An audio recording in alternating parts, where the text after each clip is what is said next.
You see what are the consequences of the system. The system generated a certain amount of inequality. You say it's unfair because of the consequences.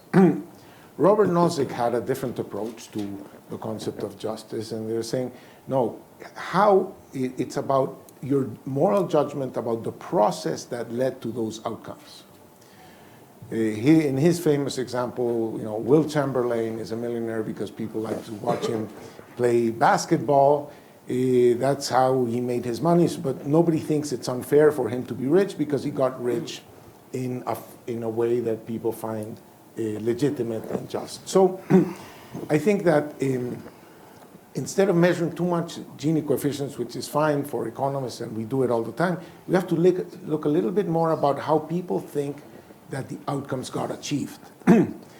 And I would say that people think, so there's a very interesting study done by my great friend and great Latin American economist, Rafael Ditela, at Harvard Business School. So he tries to understand, how do people's beliefs about the nature of the world affect what governments end up doing. And he finds that in the US and in Europe, if you ask people, do you think the poor are unlucky or do you think the poor are lazy? Well, in France, they tend to think of the poor as unlucky. In the US, they tend to think of the poor as lazy. And then if you ask at the individual level, do you want more taxation? Do you want more redistribution? Well, obviously, those who think that the poor are lazy don't want more taxation and don't want more redistribution. The people who think that the poor are unlucky, they do. Right? So there are deep beliefs about the nature of what causes these outcomes in society. In Latin America, the question is not so much what you think about the poor. The question is what do you think about the rich? Mm-hmm. See, the question is, are the rich rich because they are, Bill Gates or somebody, invented something, did something, or are they rich because the system is closed, the system is rigged, the system is abused because they did government procurement, So in Latin America, people in general tend to think that the system is rigged, that the system is unfair, that the rich don't deserve what they have, okay? But even when you look at the individual level, right? So the people who think more that the system is unfair, they want more government restriction, more government regulation, and so on. That obviously is going to make it that much more important for the powerful to dominate the state. Because so that you don't apply the laws, as this is a sentence that gets attributed to Porfirio Diaz. Which in my translation to Venezuelan is, and then back to English is, for my friends, anything, for my enemies, the law. So the law is something that gets created in some sense to make a very, very nasty business environment that only the insiders can support. So the system becomes very closed. So most Latin Americans believe that if you really, really play football well, you can make it into the national team or into the professional leagues. If you ask Latin Americans, do you think if your entrepreneurial study, effort, etc., would that get you to the top? They don't think that. So they don't think that business is as open. They don't think that probably government is as open. So I think that the problems of trust emerge from the perception of unfairness, which may not be just a perception. And the perception is more to do with process than with outcomes.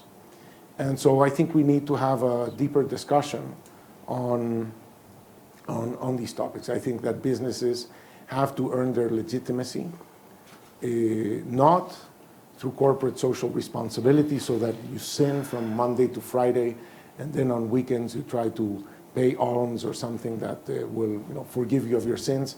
It has to be that your day job is perceived as a morally sound and important contribution to society, and it has to be that the rules with which you operate are perceived as fair so that the outcomes are perceived as fair.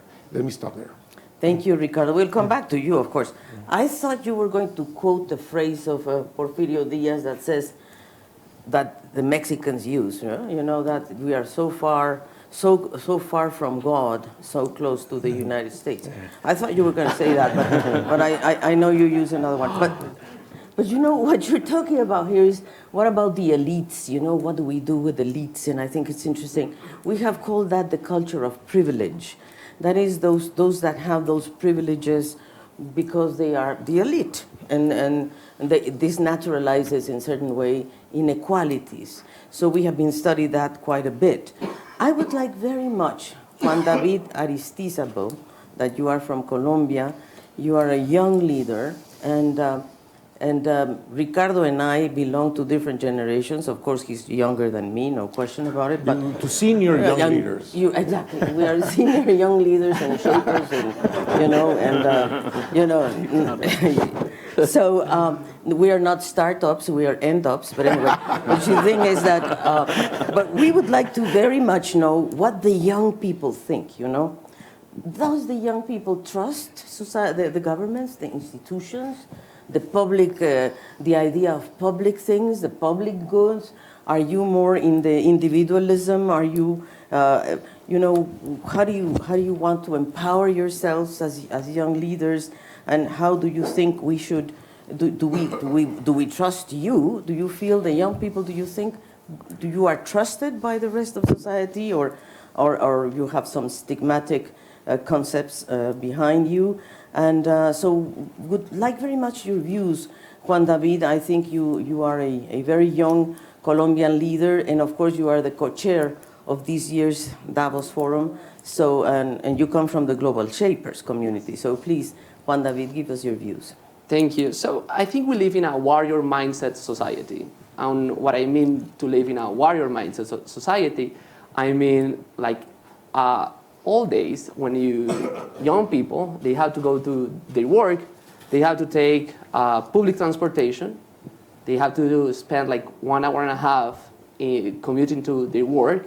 And what happened in the public transportation? They get, people rob them, it's so uncomfortable for them. So sometimes, and they go to their job, and many of them are not being paid very well.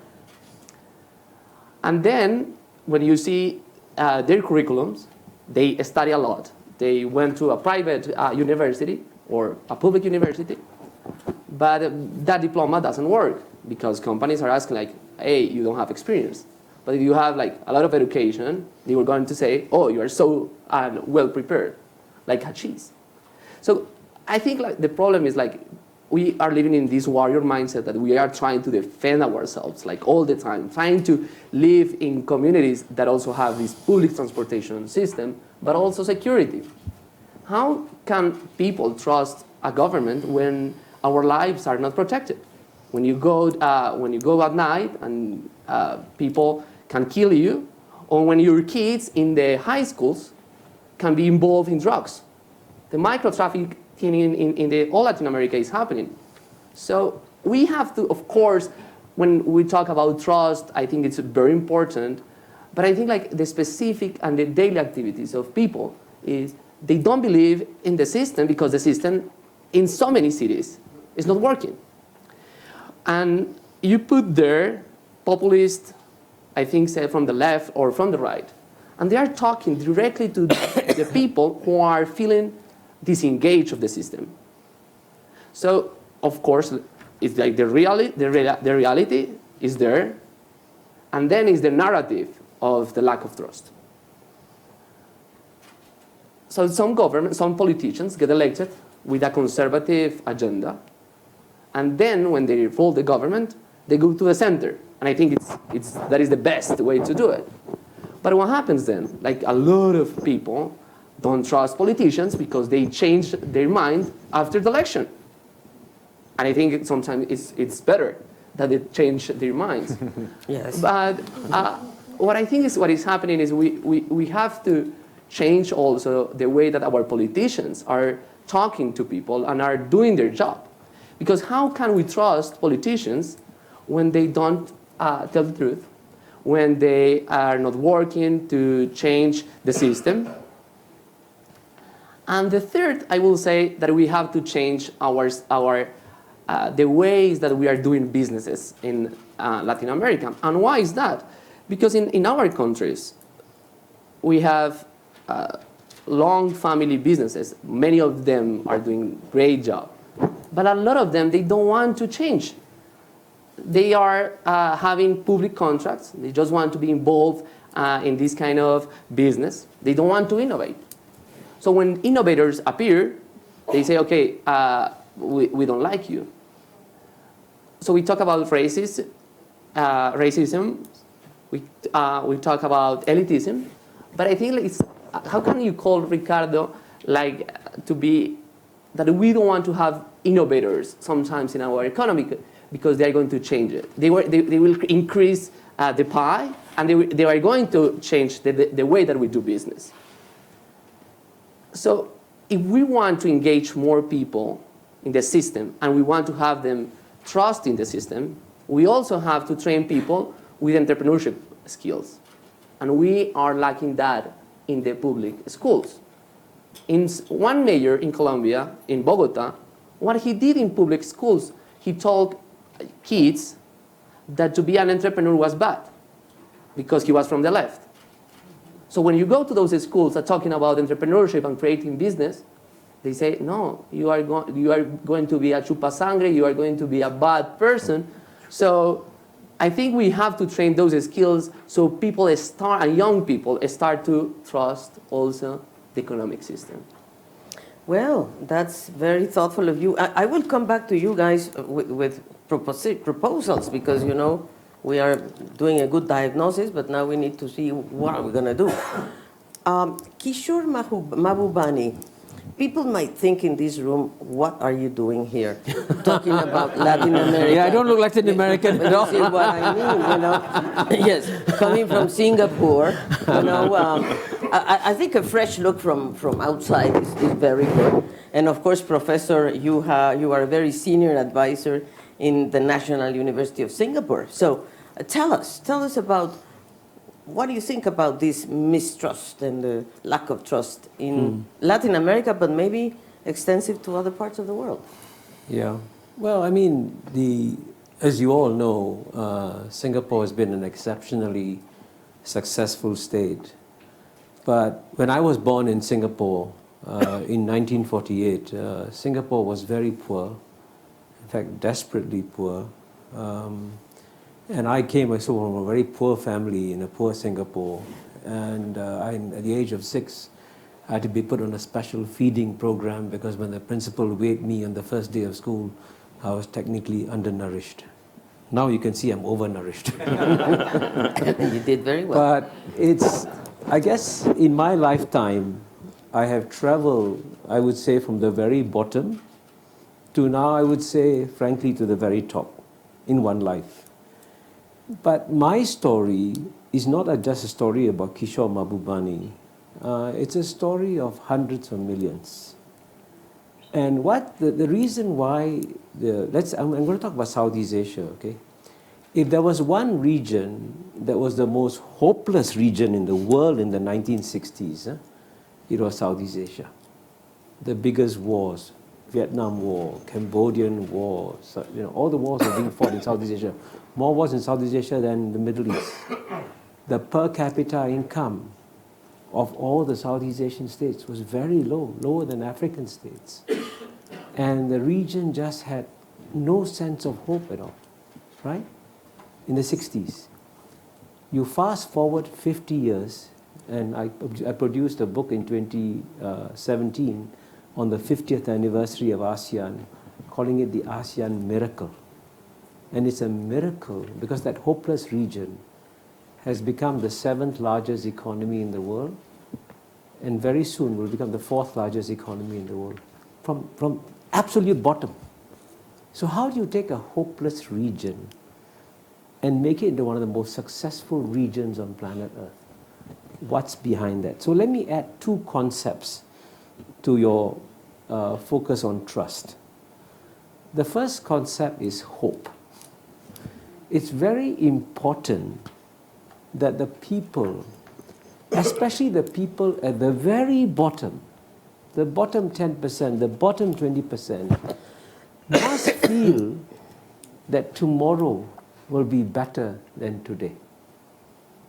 If they believe that, then they are motivated. Then they'll say, okay, I will try. I will do my best because tomorrow will be better than today. And what is stunning is that this was done in societies with very imperfect governments. I mean, Indonesia had a tremendous dictator, Suharto, very corrupt, right? Thailand had military governments. Philippines had a dictator. Malaysia was also having all kinds of ethnic challenges. And yet, despite these imperfect societies, they grew and succeeded. Because one thing that the leaders did, which was right, was that they had inclusive growth. Why it happened actually is a mystery. Wow, how is it dictators, military governments generated economic growth that didn't just benefit the top 1%, but actually benefited the bottom 50% in a spectacular way, right? So that's why it's very important, whatever you do in your societies, ask yourself the question, very simple question, do the people at the bottom feel any sense of hope for tomorrow? And the second concept I'm going to add, which I think is an equally important concept, which I think actually explains why Asia has done so well and will continue to do amazingly well in the next 30 years, is a concept that is invisible but so important. And that's cultural confidence. And I can tell you the story of cultural confidence because when I was born in 1948 in Singapore, it was a British colony. As a child, when I grew up in a British colony, I thought I was an inferior human being. I was second class because my color was not white. I said, oh, I cannot be as smart, as good as the British. And I can tell you it's a very deep, psychologically debilitating thing to have a sense of cultural inferiority. Somehow in my lifetime, as our society succeeded and did better and better, the levels of cultural confidence kept rising. And as the levels of cultural confidence began to rise, you said, oh, I can do it too. No matter what you do, I can do it too. And we decided, and this is actually amazingly simple, we said that no matter what problem Singapore encounters, it's never a new problem. Somebody, somewhere, has surely encountered that problem. So all we have to do is go and study how others solved it, adapted to your countries. And this is what not just Singapore, but all the ASEAN countries did. But what really helped us is that in our region, we had a role model, right? To get that cultural confidence, you first have to have an example of a society that succeeds. Then the neighbors say, oh, they're not different from me. They can do it, we can do it. So first it was Japan. And when Japan succeeded, I can tell you, Japan's defeat of Russia in 1905 had an electric effect on Asia in terms of cultural confidence. And then after World War II, when the Four Tigers emerged, right? They did spectacularly well. And all the neighbors of the Four Tigers said, hey, Malaysia, Indonesia said, Singapore is so small. If they can do it, we can do it too. And so, okay, we will learn from it. You know, and I can tell you, I conclude with one story, just to illustrate the story of cultural confidence. Indonesia, as you know, is the fourth most populous country in the world, the largest Islamic country in the world. And really, at one stage was thought to be hopeless and all that. And one day, I was talking, when I was ambassador to the UN, talking to my Indonesian counterpart. He said to me, Kishore, for many years, Indonesia used to send its urban planners to Europe to study why is Amsterdam so good, why is Zurich so good, why is Paris so good. They would write a brilliant report and they would come back to Jakarta describe everything. And the last paragraph will be, oh, but Amsterdam is in Europe, Jakarta is in Asia. Jakarta cannot be like Amsterdam. He said one day, by mistake, they sent the planners to Singapore. And Singapore's urban planning, by the way, is among the best in the world, clearly. And so they wrote a brilliant report. They came to the last paragraph, and they were going to write, but Singapore is in Europe. Eh? Singapore is not in Europe. He said, that's the first time that the Jakarta urban planners said, okay, we can do it too. So that's why cultural confidence is key if you want to succeed. Wow, thank you so much. You gave us these two very crucial concepts, I think, confidence and hope. I guess this brings us very directly to you, Luciano Huck, because you are from Brazil, of course, but you also know Brazil deeply. You have walked Brazil in the last 20 years. I guess you have traveled all along Brazil, and you have a TV program, which is a very famous one, and also in the last electoral cycle, you have been through a civic movement, no? Renova Brazil. So I think that you, although you have never been probably elected to a government, you know a lot about how people think and communities, and you have been interviewing leaders and candidates and so forth. So what are your ideas? What do you see in Brazil as the lack of trust? What's happening? What is your view about what's the next steps of the new government in Brazil? So first, thank you, Alicia. Professor, your words fits perfect in Brazil also. And I'm really happy to be here.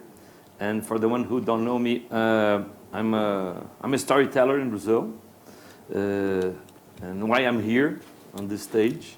I'm here because I truly concerned about global polarization, about inequality, and this touched me profoundly in Brazil, and one of the most unequal countries in the whole world. And as you tell this story, I want to tell two short stories that maybe make sense to be here. As Alicia said, I host a very popular show in Brazil for the last 20 years. And I've been traveling all over Brazil, north to south, east to west.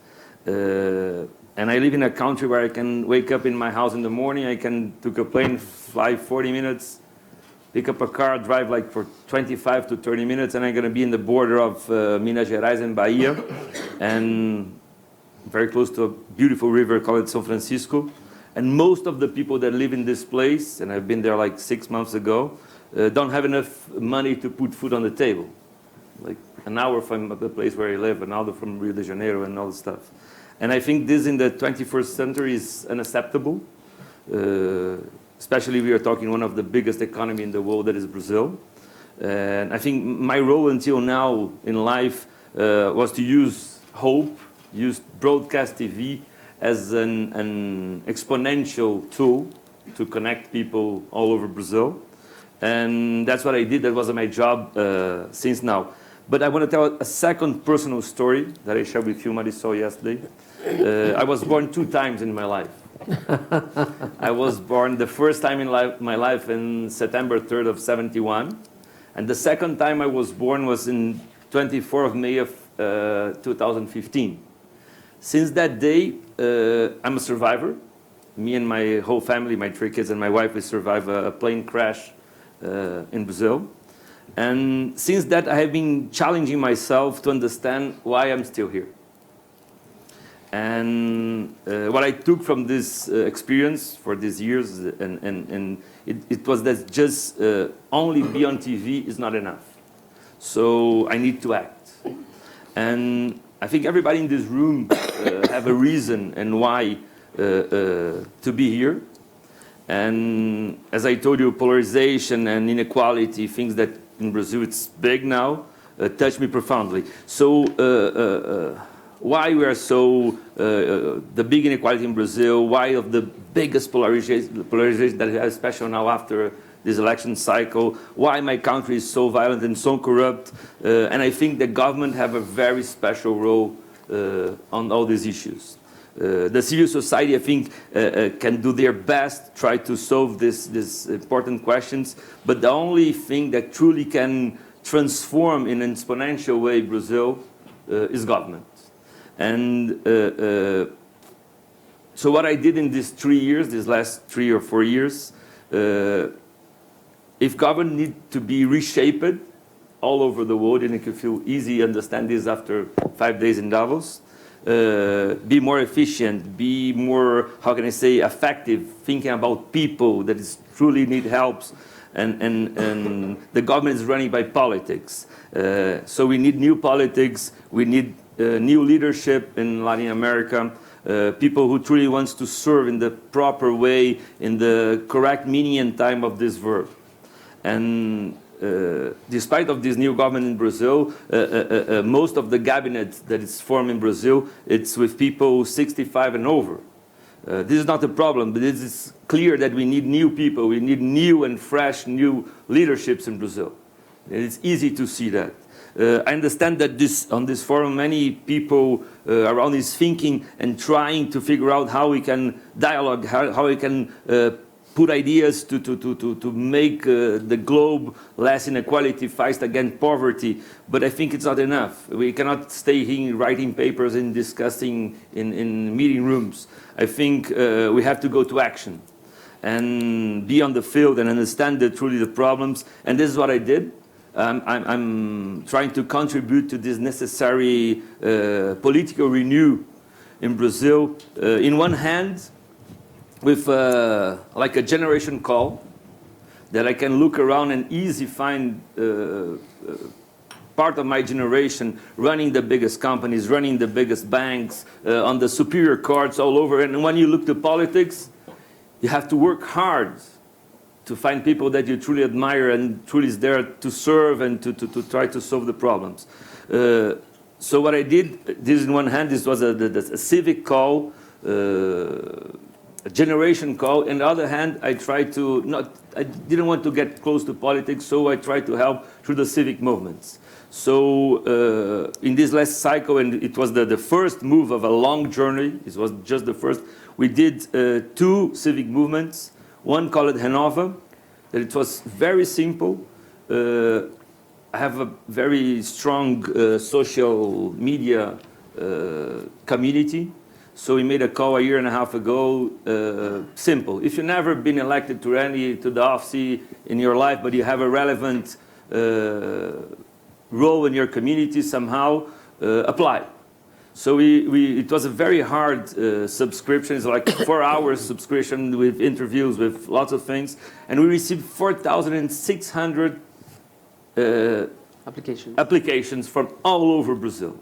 And we spent almost 5 months trying to curate all these people, and we finally get to a group of 133 new leaders from all over Brazil, the 27 states, and all colors, Indians, blacks, whites, all over.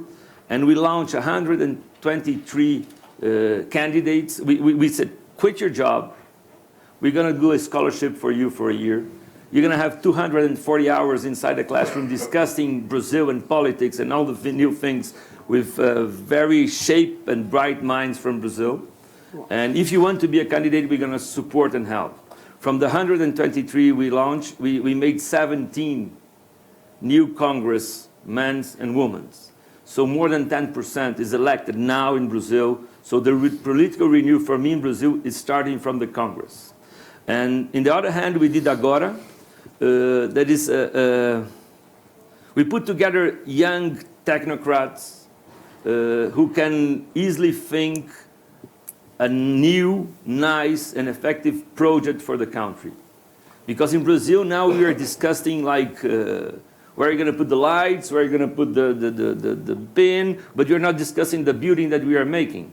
So what we are proposing now is put people together to make a hub of good ideas and try to design a project for the country that truly puts us in a 4.0 government with new ideas, with new things, with having ethic as the most important thing. So this is what I have been doing the last years.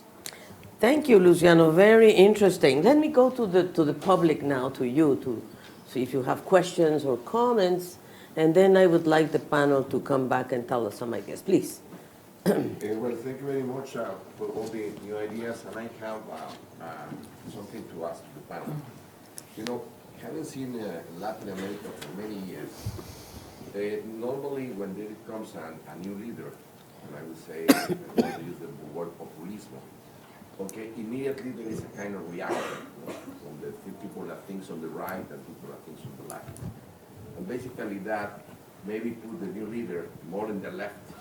And I can remember when I was not in that time, but I read it. You know, when Castro just take power, he immediately went to the United States, and in the United States he was not well received. So finally he just put it out, and he has to go to Russia and look at for other support. And same thing happened in different places in the world. In the case of Brazil, when Lula took power, I think it was a kind of movement from the private initiative that really maybe teach them, and he has a lot of experience, so really he tried to conduct Brazil in a moderate way. Of course, the post-Lula was a different situation. So in Mexico is the first time we have a really left person. Maybe his intentions are good. If you see the 100 points that he mentioned in the Zócalo, I think Zócalo is the main square, I think maybe at least 90, 94, we maybe agree with all of them, even as a private investor. But maybe there are 6 to 7 that we do not agree.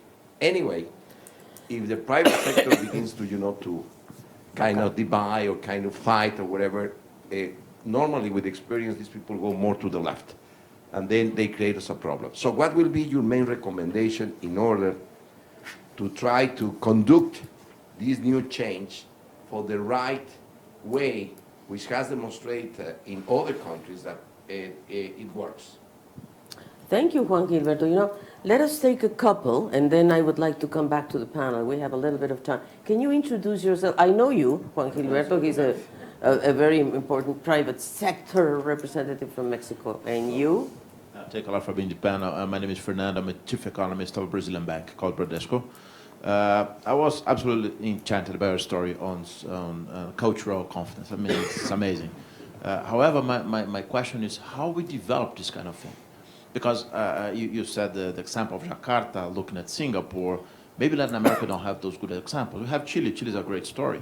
But I mean, how can Brazilians, for example, and I had the chance to eyewitness the job of Luciano. Congrats on your good role in Brazil. But how can we develop this kind of thing? Is this something that we need governments, we need institutions, whatever, I mean schools, to enhance people, and so in a way they can engage and have this sense of cultural confidence? Because it seems to me that Singaporeans, maybe, I don't know, they were born with that. You might give your own experience, but how could you develop that social confidence? Thank you.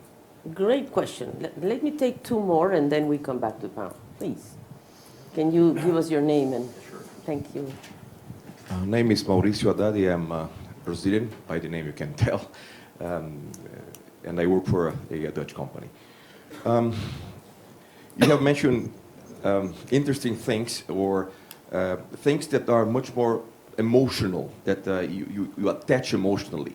I'd like to hear from you the relationship between impunity and corruption in the trust building. Because at the end of the day, I mean, what you said is completely correct. I had the honor of living 4 years in Singapore. I can understand what you're saying. And from that perspective, also, there was very strong and clear messages in regards of impunity. So it's a bit, I mean, for the change management, the stick and the carrot. So could you elaborate on the stick, please? Thank you, Mauricio. Another one, please, here. Morning, my name is Mauricio Minas. I'm from Bradesco in Brazil as well. My question goes to Ricardo Hausmann. And you mentioned about the unfairness of the society in Latin America, people believing that being rich is unfair, and somehow that's the wrong thing to happen. And what's the solution for that? Because when you take a look in some other societies, you see it working the other way around. And eventually that's the lever for them to thrive and to be prosperous in the long run. Very good. One more, and then we go back to the panel. We have one here, please. Gary Haugen with IJM. Just as to safety and to impunity, I think the data may show that in Latin America there are not actually functioning criminal justice systems, and that private security forces are between 5 and 7 times larger than public security forces. So for the common poor person, the experience of whether or not there's any process by which their personal safety can be secured, that seems to be a significant obstacle. Thank you so much. Let's come back to the panel. Go first. So, Young people go first. thank you. Actually, it's the other way around. So you said like we don't have in Latin America those kind of examples, and with all of my humbleness, I have to say that Colombia is one of the examples that we can change a country in 2 decades. What happened in the 1991, it was like the worst time for us. We had Pablo Escobar, we have the coffee crisis, and what happened? In 1992, President Gaviria sent an ambassador to Medellin to be like kind of his ambassador in the city. And what she did, she grabbed like people from the left, people from the right, CEOs, and they go together for 2 days, and they did like a prospective meeting. And they said, we are going to be, in 25 years, recognized by our innovation. We have to have politicians, we have to have more the private sector involved in what is happening in the city. And of course, like it took a lot of time and energy and money, and of course, lives. 10 years ago, it was the first time that in Medellin, for example, they elected a mayor, Sergio Fajardo, and he was like the image of what was happening in Medellin. But what happened in that time, we increased the number of the militaries, education.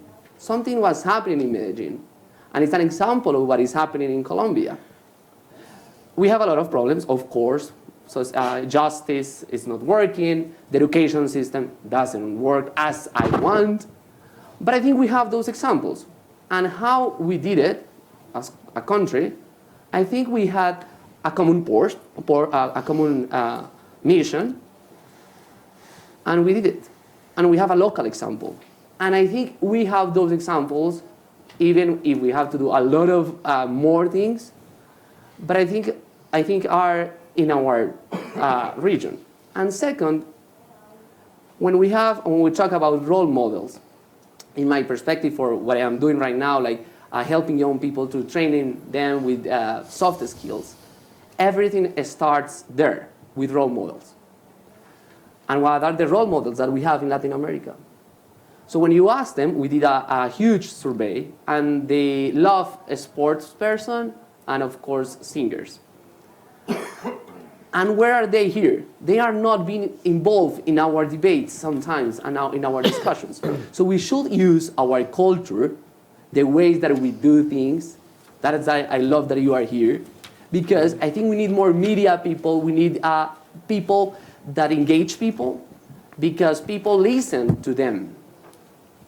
So if James Rodriguez says to the Colombians, okay, we have to be more, we have to have more empathy. We have to grow our growth mindset. That is what we do in my work. It helps a lot to engage them, and then we can have a mission together. Thank you. Let's go to Luciano. Some questions were addressed to you, and then to Mabubani, and we will close with Ricardo. Luciano, please. I think from the things I listened here, I think what you said, it's in Brazil, if you don't put education as a priority, I think that's what happened in Singapore. You see what happened over there. We cannot build a new society based on ethics and that can open a truly new cycle for the country. What we have now is in this new government, And of course, we have to support all the positive agenda that are putting, especially in the economic side. They're, I think, in the right path. We have to see how capable they will be to execute all the ideas, if they're going to deliver all the things they're saying. But we have serious problems if you go for education. They are mixing religion and education. That's very dangerous. They have some, we have big challenges on the foreign policies and politics. We have things in the human rights. So I think we're going to have the next years in Brazil. Of course, we're going to have to support all the positive agenda, but we have to be very concerned and very paying attention and things that can go wrong in our country. And again, I agree with you. When you come to a forum like this, in these last 3 days I've been here, it's so sexy when you talk about entrepreneurs, you talk about how you're trying to reshape capitalism. When you listen to Bono talking here or say that the capitalism was the system that took more people out of poverty in the last decades, but it wasn't enough.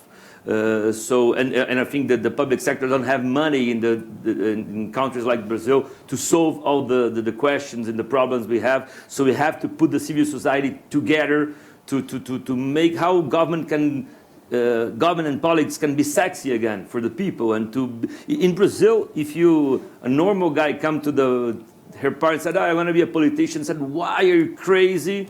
Why are you doing that? You want to be a thief?" So we have to change. We have to bring a new meaning for the world politics in Brazil. And the only way to do this is to bring new people, new leaderships, new ideas, trying to make government sexy as is the social impact funds and the investments, all the stuff. So I think we have a big challenge in Brazil for the next years. Of course, I think we are better than we were in the last round. And you talk about left and right. I truly believe that for me it doesn't matter. It matters the best ideas. It doesn't matter where it comes from. By the end of the day, from the 1% of the country that is have more money, all the stuff. If the economy is doing well, and you can go on the street without being afraid to have a lost bullet, if make any sense in English, lost bullets? I don't think so. Straight, okay. If you have this in Brazil, it's okay. But we truly have to put as a priority the reduce of inequality in Brazil. And this go through education, healthcare, and technology. We have to talk a lot about this because technology for the last 20 years, if you go to commerce, if you go to media, it transforms completely where technology passed by. And you see governments, they still old, they're still inefficient, they're still big elephant on the room. So I think we have to address all these issues if we want to have Brazil a less unequal country in the next years. Thank you, Luciano. Mabubani. Well, thank you. I think I had two questions, one on corruption and one on cultural confidence. Let me do the corruption first. And I would say if you want to study, of course, a case study of zero corruption in the world, how you go from high corruption to zero corruption, the case study, of course, is Singapore. In 1960s, when Singapore became independent in 1965, corruption levels were very high in Singapore. When my sister was sitting for primary 6 exams, right, which are very important. If you don't pass your primary 6 exam, you cannot go to secondary schools. She could buy the exam papers, corruption. You could get driving licenses, corruption. So how do you eradicate it? But what Singapore did that was unusual is that we decided that to kill corruption, you don't go for the bottom, you go to the very top. So sometime in the 1960s, one minister had a businessman friend. And the businessman friend said, "Come, take a holiday with me." And the minister said, "I have very low salary, I cannot go on holiday with you." The businessman said, don't worry, I'll pay everything." So the businessman paid for his holiday. Now there was no bribe. There was nothing given in return. But when he came back, he was arrested, charged, and went to jail. So when you arrest a minister and put him in jail just for accepting a gift, the message goes down very quickly. So don't try to go for the people at the bottom. pick the ones on top and go for them. And unless you're prepared to attack members of the elite for corruption, don't bother with the people at the bottom. It won't go away. Now, on cultural confidence, the first question you need to actually honestly ask is a difficult question to ask because it requires rather deep psychological self-reflection. What is your current state of cultural confidence? And I can tell you in my case, speaking as an ethnic Indian, it's quite shocking that in my lifetime I've gone from believing that we Indians were second class, to the British and so on and so forth, to reaching a point where we thought we were equal. And today, if you meet the young Indians, those who go to study in leading American universities, those who go to work in Silicon Valley, they actually believe not that they're equal, they believe they're superior. Yeah. Can you believe it? In one lifetime, to go from feeling inferior to equal to superior. So what happened?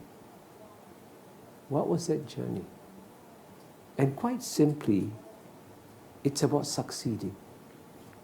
Because when you succeed, even at little things, you build up your confidence and you develop it. And of course, it helps a lot if you have concrete stories in your neighborhood. And that's what every Asian country kept asking. Why is my neighbor doing better than me? And if you wanted to do a case study of how Asian countries can do spectacularly well, you take a country that was supposed to be a broken country. The name is Vietnam. It was fighting wars almost consistently for 50 years, from 1940 to 1990. 50 years of just fighting. The French, the Americans, the Chinese, they fought all the big powers. When the Berlin Wall came down, they thought Vietnam would be like Cuba, would suffer. Vietnam was finished. In the last 28 years, Vietnam has now become the #1 economic miracle of the world. You just look at the data on Vietnam. The President Kim of the World Bank has said the poverty reduction program that Vietnam has Vietnam poverty reduction results of Vietnam. If you replicate that in Latin America will be a completely different region. And Vietnam started late, 1990. And Vietnam is on its way to becoming the next South Korea, the next Japan. Why? The Vietnamese said, hey, why are our neighbors doing so well? Why can't we do as well? Right? And by the way, they also have corruption and all in Vietnam. Despite all that, they succeeded. So success stories are critical. Yeah, so let me conclude with one positive success story. And as an example, when I first went to Colombia in 1991, I was telling you, I was a guest of Andres Pastrana. I was shocked how dangerous Bogota was, To go from Andres Pastrana's flat to an apartment across. You could see the apartment. We had to go into this garage, get into a car, lock the doors, take a car, cross the street, go to the next apartment building. Now in Singapore, you can walk anywhere you want. Come to Rio, we're going to try Rio. Amazing, I was shocked. And in 1991, I was told you cannot go to Medellin. Medellin, okay. Impossible, dangerous. You know what? 2 years ago, I was the chairman of the nominating committee of the Lee Kuan Yew World City Prize.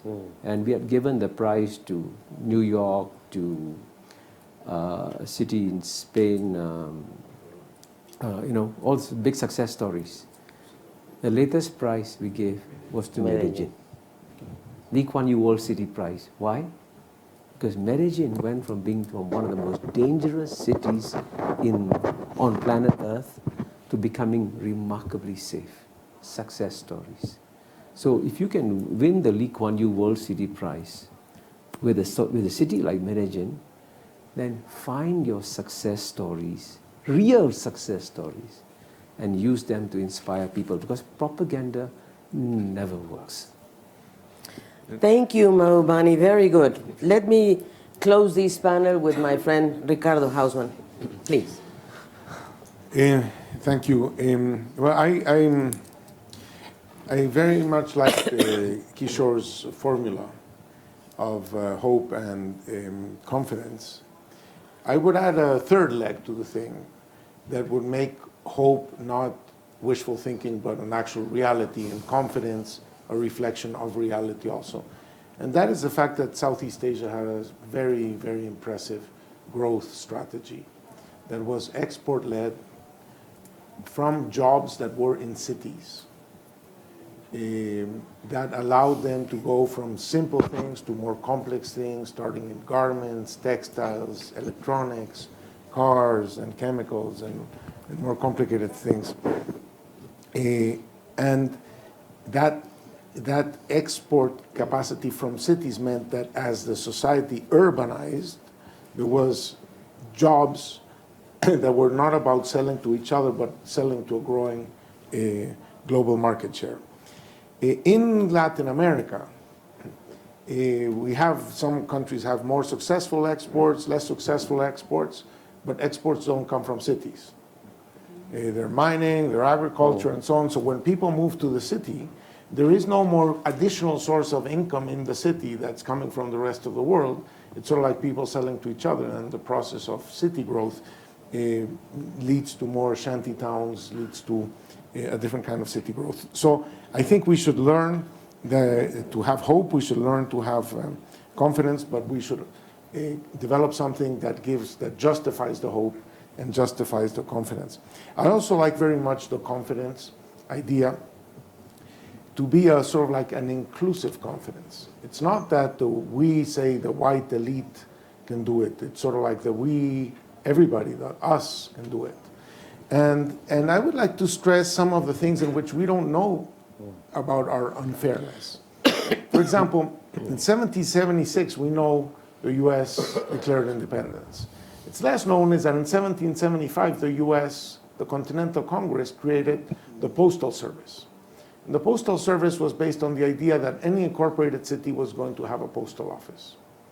And so that everybody was going to be connected. It was not just going to be, New York and Boston or whatever at the time.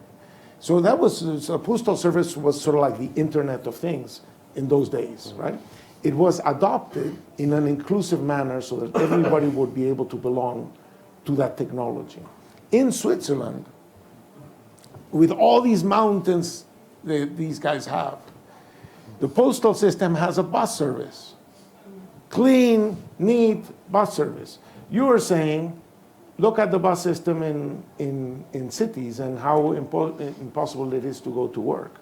We have healthcare systems that are sort of like institutionalized apartheid, right? We have healthcare services for the poor in some facilities, for the working, formal workers in other facilities, and for the rich in different facilities. It's not that we have different forms of paying and then people go to the same services. We have, even in Colombia, you have sort of like housing apartheid. You have stage one, stratum one, stratum two, and then you've separated society by social strata. So inclusion into that process, I think, is also a part of that fairness. The question is how do we explain that being rich is not bad? It's not that being rich is not bad. The question is, how did you get rich? So is the wealth justified? Is the wealth merited? Is the wealth something that society should honor? And that depends, on the way it was achieved. On AMLO, I think that you're in a bit of a trap because it's harder than you might think. Because AMLO is going to, AMLO has really bad ideas. And since you love Mexico, you'll try to prevent him from implementing these bad ideas.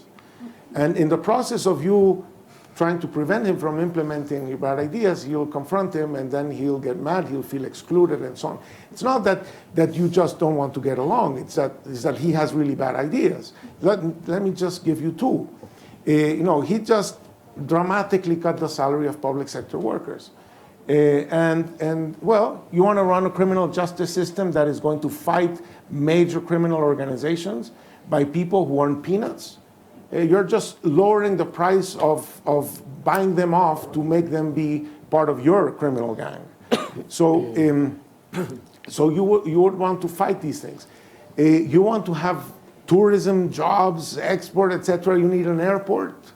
Well, we know what happened to the airport. So it's normal that as his agenda becomes an agenda you would want to oppose, that it will become a confrontational relationship. Obviously, you want to get along and so on. But the problem is that you have very, very good justified reasons not to get along.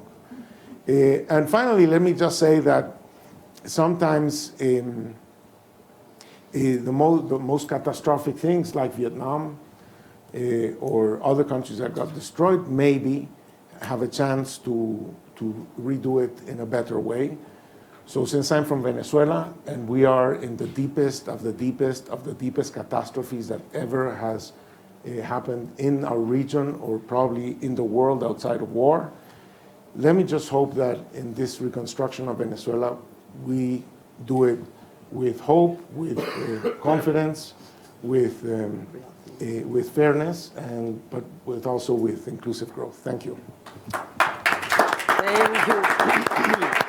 Thank you to all of you. I think we have some takeaways. I think we are taking with us hope. We're taking with us cultural confidence. We're taking with us something that is the neighborhood is important, because I think for Singapore, the neighborhood, Mabubani, you talk about the neighborhood. Our neighborhood needs to become much more positive in that sense. And of course, the issue of impunity. I guess corruption, everybody can see corruption around the world. The problem is impunity. Honestly, this is something that we have to get rid of very soon. So thank you all very much. I think this session was great. Thank you to Luciano, Mabubani, my dear young leader and shaper. We hope to see you very soon on the top of the top. Ricardo, thank you very much, and we wish the best to Venezuela. Thank you. Thank you so much.